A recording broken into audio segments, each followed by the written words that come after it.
Number 10 is Bacalar. Bacalar Lagoon, also known as the Lagoon of Seven Colors, is one of the most beautiful places I've been to in all of Mexico. Bacalar is located on the Yucatan Peninsula, a few hours driving south of Cancun. This isn't a place where you're going to come to party, but it is the perfect place for a healthy, relaxing nature retreat. While in Bacalar, you can learn some of the history of the town while visiting the 300-year-old fort from which you'll have awesome views of the lagoon. I also recommend going out on the water. You can do so by renting kayaks, paddleboards, or by taking a sailboat tour. In the town, there are no shortage of places to grab a fresh juice or smoothie, and you'll notice that a lot of the restaurants are themed around healthy cuisine. But don't think that means it's not tasty. One of the most memorable meals of my life was had at the restaurant Niche Tamal. I highly recommend that you check it out. Number 9 is Mexico City. If you want a place where you'll never run out of interesting things to see and do, Mexico City, or Ciudad de Mexico as it's known here, could be the perfect option for you. If you want a unique party atmosphere, I recommend that you visit the floating gardens of Xochimilco, where a guide will take you out on a colorful raft called a trajinera as you float around the canals, drinking beers and dancing to the loud music. Next, you can visit the enormous ancient pyramids at Teotihuacan or the gorgeous Palacio de Bellas Artes. In Mexico City, you'll also find countless museums,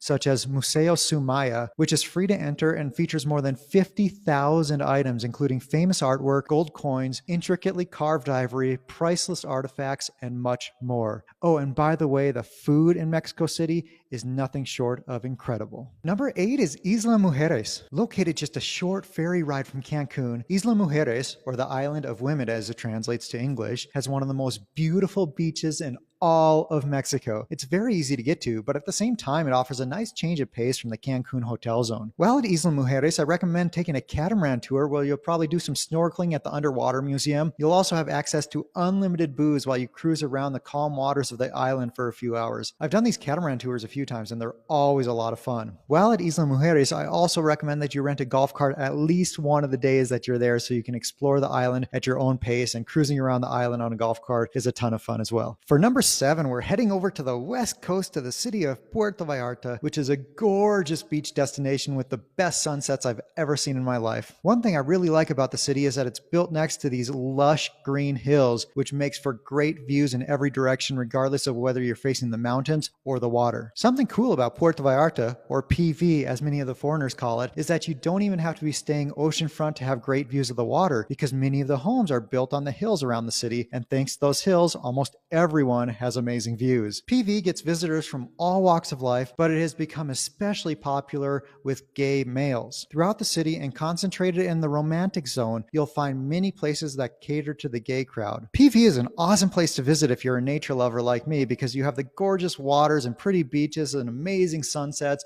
but you also have great hiking as well. Number 6 is Puerto Escondido. This is the quintessential beach town located on the Oaxacan coast. The beaches here are amazing, and because you're on the west coast, you also get the sunsets over the water. If you're into surfing, this is the place to be. It is a world-renowned surfing destination that hosts a major surfing competition every year. Something else that's great about Puerto Escondido is the food. You of course have great seafood since you're right by the water, but you're also in the Mexican state of Oaxaca, which is well known for its amazing food. Number 5 is Isla Holbox. This is perhaps the least well known on this list. Holbox is this pretty little island on the Yucatan Peninsula. It boasts incredibly clear waters, and something that's really unique about it is how gradually sloped the beaches are. So you can wade really far out before the water even comes up to your knees. While you're at Isla Holbox, you can take a boat ride to see the whale sharks. You can see the incredible sunsets from Punta Cocos. You can go visit the flamingos that call the island home, or you can go see the incredible bioluminescence at night. This is probably the most difficult place to get to on this list, because you have to first fly to Cancun, and then you have to wait for your transportation that will take you to the little town of Chiquila. There you might have to wait for another 30 minutes while you wait for another ferry to arrive, and finally it will take you to the island. After you land in Cancun, it can easily be another 4 hours before you get to your hotel. However, it is